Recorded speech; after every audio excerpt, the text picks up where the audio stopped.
understand that there's messed up historical things that have happened, right? That have negatively benefited some populations and positively benefited others.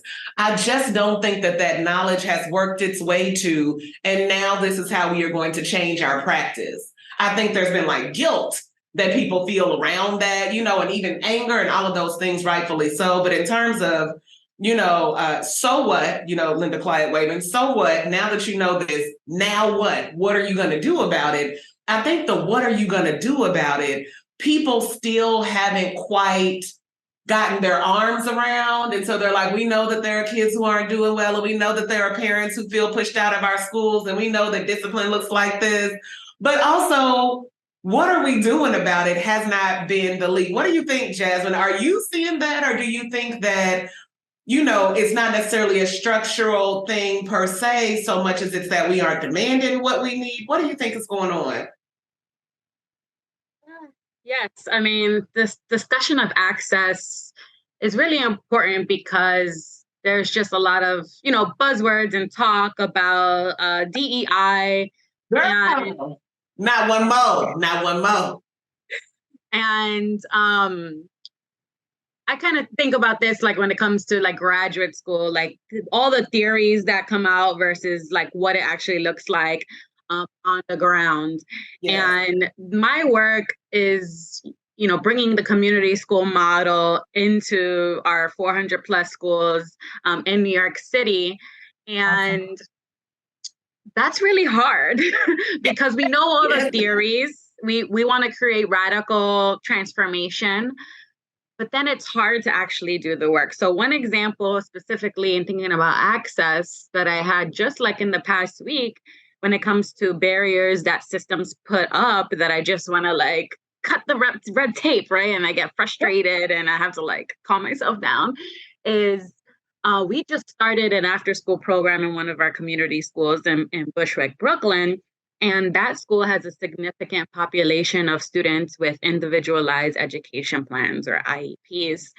And the after-school world, or expanded learning time opportunities, is one of those opportunities that students that have IEPs or in special education classes don't have the same opportunities that other students have, because nonprofits like Minds, New York Edge, we just don't have the capacity or just being able to hire folks with specialized skills and knowledge on working with students with IEPs. So usually they're not even in our programs, but that school specifically has a high population of students with IEPs. They have what is called a Horizon program. They have many, many classes where it's either 8 students or 12 students in a classroom to multiple adults.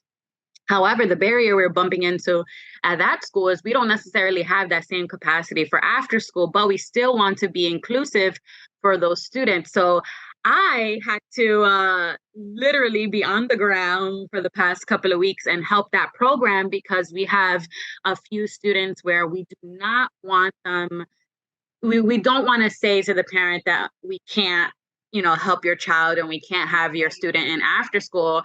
So what I've been struggling with, and I've been going around in circles with members of the Department of Education and others, like, how can we get paraprofessionals that are one-to-one to help these students so that way they can still participate in our after school program? Because I had to hold 2 students' hands and I had to run towards a student to make sure they don't run towards the exit. Right? Right. Hold on. Stay safe. Because the transition from that student going from an 8-to-1 classroom to an after-school program that has 50 students, just imagine what that is doing to the student's brain. They're trying to figure it out. So one thing that I was able to do is I'm going to let the student run around in the cafeteria and get the energy out before we actually start our programming. And one adult that was observing said, I can't believe that, like, how you were interacting with that child. Like, you were just keeping your eyes, on the student, make sure they don't hurt themselves.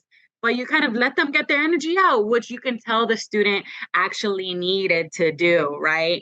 So that's a barrier that's happening here is, in theory, yes, we want students, all students, to participate in all of our opportunities. In theory. However, no one knows how I can get a paraprofessional into our after-school program.